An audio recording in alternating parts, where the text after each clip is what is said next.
Tom, I wanted to start with what's going on with Chrystia Freeland today. So all of a sudden, a couple of people getting called out in a bank that perhaps some Canadians may recognize. It's been around for a while, but three Chinese Canadians have actually now been forced to step down from their board of directors. What's the story about? This is a continuing story about Chinese government interference in Canadian institutions. Over the past couple of weeks, through the same Bob Fife at the Globe and Mail, we found out that when Mr. Trudeau said he didn't know anything about Chinese interference in the elections, that was unadjacent to the truth, because he knew a lot about Chinese interference in our elections because he had been told so by CSIS. And, of course, Trudeau's answer to that is, who ratted me out? He didn't try to deny that he had been holding back on information that the Canadian public had every right to know. Now it's Chrystia Freeland who's moving in. She's also basing herself on information from CSIS. Is this an indication, Aaron, that they know that whatever CSIS has that they've told the government about China is going to start to leak, and they better start reacting in advance?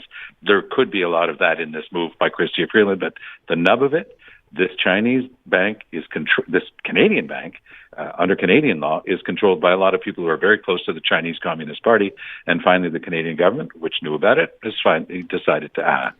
And we're starting to see more and more of this. I don't know if it was spurred on by that article in the Globe, but we're starting to hear that, first of all, the government in this story, Tom, right, is that we're talking since 2021 they've known about this. Yeah, and that's the thing about Trudeau's non-denial denials. Remember when he had that argument anyway, on the floor of a big international conference with President Xi of China. And then he got back to Canada. They said, okay, you chewed him out for interfering in our elections. What's the story? And he just started mumbling. He wouldn't give any clear answers, and everybody was dissatisfied. Then he tried to say that there was actually no interference that he was aware of, and that really frustrated some of the senior journalists who knew that it wasn't true. And somebody like Bob Fife had enough connections to be able to get... The way he wrote the story, he saw the documents.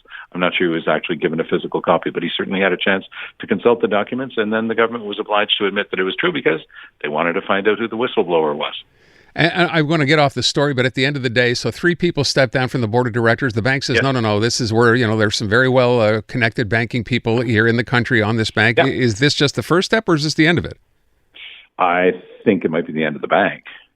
I'm waiting to see, see the other shoe drop. But okay. At some point, what's holding up that bank? The person who was the spokesperson in the press said, look, we've all got serious Canadian credentials as people in the banking sector. Nothing to see here, right. Move along. But I think that there's probably a lot more to see here, and we're going to find out about it bit by bit. Okay. By the way, you should let people know when you say adjacent to the truth, that's simply a political way of saying lying, right? Yes. Okay. When good. I say it's unadjacent. Unadjacent to the truth, right. Yes. Wanted to clarify. Tom, Prime Minister Trudeau making the rounds these days. Yesterday he was out at Simon Fraser. Today he was out at Dalhousie. And was asked a question about the Maritimes now, or apparently some of the Maritime premiers, saying, no, we're okay. We'll be happy to take some asylum seekers here, and was asked whether he was on board with that. Here's what he said. It is great news that Atlantic provinces are looking at bringing in some of those asylum seekers.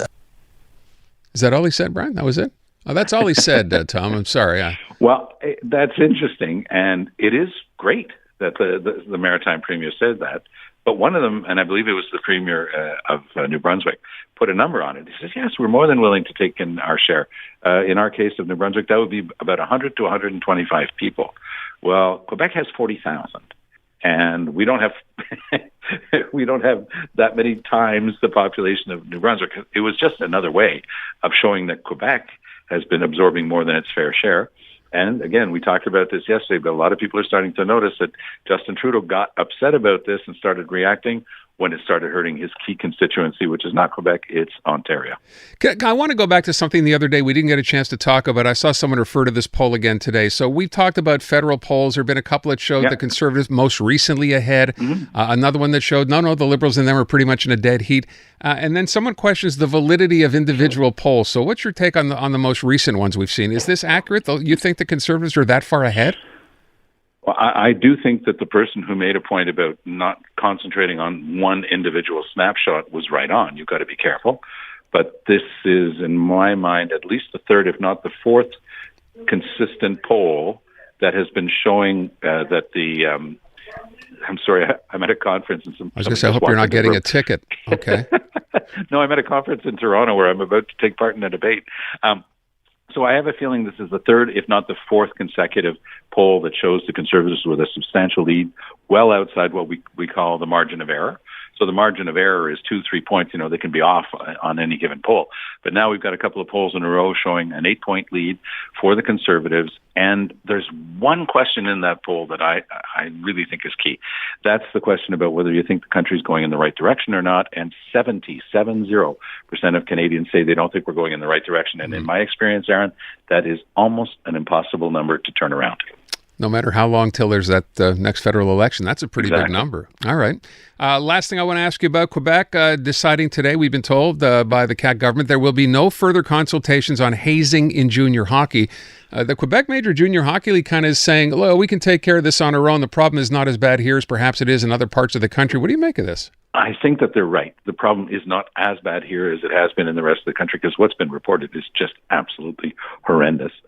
They showed up in one parliamentary committee. I don't think there was a lot more to be learned, and I don't think the government's hiding anything or trying to soft pedal things by saying that, no, we've got the information we need, we're going to come up with rules, and we're going to enforce them. I think that they've done their fair share. Okay, I will ask you one last thing. You mentioned you're at a conference. I heard you mention this with Andrew this morning. So for all of those of us who can't be there, what are you doing tonight?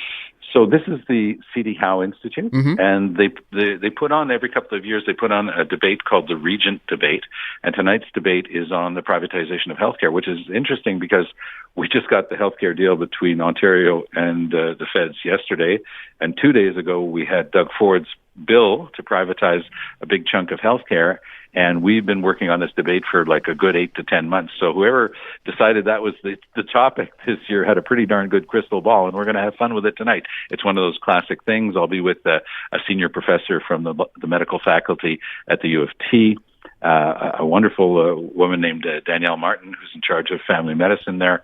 And we're going to be on the side of saying we've got to save our public system. And of course, we've got former BC Premier Christy Clark and a fellow who owns a private outfit here in Toronto arguing, no, we need more privatization. Oh. So it's going to be fun. It's not going to be sent live because it's in front of a large audience here, but eventually it'll be filmed and put online by the C.D. Howe Institute. Okay. Well, let me ask you then, with respect to that, you mentioned about the deal being reached between the feds and Ontario. That seems like a pretty big step. And we have Jean-Yves Duclos, going province to province, trying to figure out how they can each do a deal?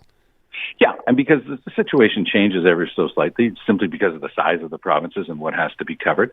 Generally speaking, I'm not sensing any resistance. I do know that Blaine Higgs, to mention again the New Brunswick Premier, he was on just before these deals were being made. He said, well, he's not going to accept any conditions whatsoever. I think that might have been just a bit of bluster, because all the feds are asking for is a little bit of transparency with regard to numbers and statistics, and I think nobody's going to hide that from their own voters. So I think that Trudeau's really on a good path to getting the healthcare deal that he really needed to get, because he still has to think about, despite what we talked about at the outset with regard to polling, he's still got to try to have an election sooner rather than later. And you don't think, even though François Legault said he described this deal with the provinces announced, I guess, a couple of weeks ago as better than nothing, you don't sense there may be some pushback from Quebec? Well, there was pushback against Legault. No, I mean from Jean-Yves Duclos trying to work out a deal with Quebec. No. I think that Legault would be foolhardy, because it would look like he's trying to backfill something. He's made the deal. But the numbers that were, they're very important numbers here in Ontario, where I am right now. The numbers that are being put up for the next 10 years, it's a big chunk of change. It almost covers all of the tax breaks that Doug Ford gave. So go figure that one out. The same thing's going to happen with Legault. He's going to cut taxes by at least $1 billion. So is that... that happens to equal the money that the feds are willing to put in year by year here in Quebec. Okay. I keep saying one last thing. I was going to ask you and forgot about this too, if you have a sec. There's that by-election coming up in St. Henry, St. Anne, right? And we talked about the fact that it's really important to Quebec solidarity, because if they win that's the extra seat for them to have official status. Exactly. The thing that amazes me the most, because that's my riding, driving through there to see just how many candidates are running in that riding. And and to see who's attached to what. I mean, Gabriel Nadeau-Dubois actually has his picture on the same poster with his candidate, and the CAQ candidate's not nearly as known as he is. So you put the boss's picture up there at the same time, sure. But here's what I found really interesting. So we know the CAQ is running Victor Pelche, who's like 12 years old, or 21 years old rather, and although he looks very young, and there are posters up now for the CAQ with Legault's face in them saying "Baisse des impôts." Yes. Separate and apart, which I thought was interesting. Yeah, he's running on lowering your taxes at the same time that he was saying that he had no money for health care and the feds better give him more. Go figure. Okay.